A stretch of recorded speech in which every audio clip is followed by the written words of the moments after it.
This cup can prove the existence of God. If I put it on the table right now, what's this cup dependent on right now for it to be there? The table. If I remove the table, it falls. What's the table dependent on? The floor. What's the floor dependent on? The earth. Exactly, the earth. And what's the earth dependent on? The sun. And what's the sun dependent on? Milky Way galaxy. And what's the Milky Way galaxy dependent on?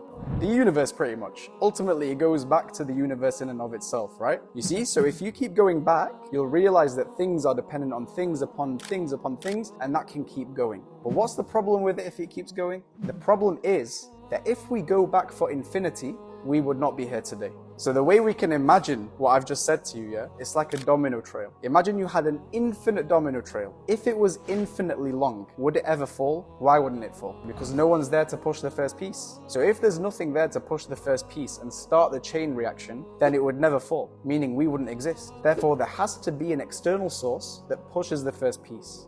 But that external source has to be unlimited as well, because if it was limited, it's just become another domino piece. So your very existence today is because there is an external force that is unlimited that pushed the first piece in the domino trail. And that is one of the properties of Allah.